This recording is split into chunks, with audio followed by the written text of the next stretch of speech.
Hi good morning ಎಲ್ಲರಿಗೂ. ಬೆಳಗ್ಗೆ ಎದ್ದ ತಕ್ಷಣ ನನ್ನ ಫಸ್ಟ್ ಕೆಲಸ ಅರಿಶಿಣದ ನೀರು ಕುಡಿಯೋದು. ಇದು ದೇಹಕ್ಕೆ ತುಂಬ ಒಳ್ಳೆಯದು. ನಂತರ ಮನೆ ಕೆಲಸ ಎಲ್ಲ ಮುಗಿಸಿ ಟಿಫನ್ ರೆಡಿ ಆಗ್ತಿದೆ. ಬನ್ನಿ ಹಾಗಿದ್ರೆ ನೋಡೋಣ. ಟಿಫನ್ ಮಾಡೋಕ್ಕೆ ಫಸ್ಟ್ ನಾನು ಕಡಲೆ ಬೀಜ ಹುರ್ಕೊಂಡು ಚಟ್ನಿಗೆ ರೆಡಿ ಮಾಡ್ಕೊತಾ ಇದ್ದೀನಿ. ಒಂದು ಮಿಕ್ಸಿ ಜಾರಲ್ಲಿ ಹಸಿ ತೆಂಗಿನಕಾಯಿ, 4 ಹಸಿ ಮೆಣಸಿನ್ಕಾಯಿ, ಹುರಿಗಡಲೆ, ಕಡಲೆ ಬೀಜ, ಸ್ವಲ್ಪ ಪುದೀನ, ಕೊತ್ತಂಬರಿ, ರುಚಿಗೆ ತಕ್ಕಷ್ಟು ಉಪ್ಪು, ಸ್ವಲ್ಪ ಹುಣಸೆಹಣ್ಣು, ಅರ್ಧ ಲೋಟ ನೀರು ಇದೆಲ್ಲವನ್ನು ಹಾಕಿ ಮಿಕ್ಸಿಗೆ ರುಬ್ಕೊಂಡೆ. ನಂತರ ಚಟ್ನಿಗೆ ಒಗ್ಗರಣೆ ಮಾಡ್ಕೊತಾ ಇದ್ದೀನಿ. ಎಣ್ಣೆ, ಜೀರಿಗೆ, ಸಾಸಿವೆ ಇದೆಲ್ಲವನ್ನು ಚಟ್ನಿಗೆ ಹಾಕಿ ಮಿಕ್ಸ್ ಮಾಡಿದ್ರೆ ಚೆನ್ನಾಗಿರುತ್ತೆ ತುಂಬಾ.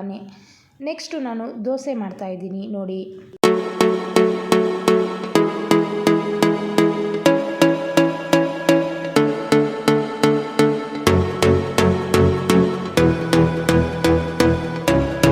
ಯಜಮಾನ್ರು ಟಿಫನ್ ತಿಂದು ಚೆನ್ನಾಗಿತ್ತು ಎಂದು ಥ್ಯಾಂಕ್ಸ್ ಹೇಳಿದರು. ರೆಡಿಯಾಗಿ ಪ್ರತೀಕ್ಷಾ ಜೊತೆ ಸ್ವಲ್ಪ ಹೊತ್ತು ಟೈಮ್ ಸ್ಪೆಂಡ್ ಮಾಡಿದೆ. ಅಷ್ಟರಲ್ಲಿ ನಾಳೆ ಸೋಮವಾರ ಹೂವನ್ನು ಖರೀದಿಸಿದೆ. ಡಿನ್ನರ್ಗೆ ನಮ್ಮ ಉತ್ತರ ಕರ್ನಾಟಕದ ಸ್ಪೆಷಲ್ ರೊಟ್ಟಿ ಪಲ್ಯ ರೆಡಿ ಆಯಿತು. ವಿಡಿಯೋ ಇಷ್ಟ ಆಗಿದ್ದರೆ ಲೈಕ್, ಶೇರ್, ಕಮೆಂಟ್ ಹಾಗೂ ತಪ್ಪದೇ ಸಬ್ಸ್ಕ್ರೈಬ್ ಮಾಡಿ. ನಮಸ್ಕಾರ.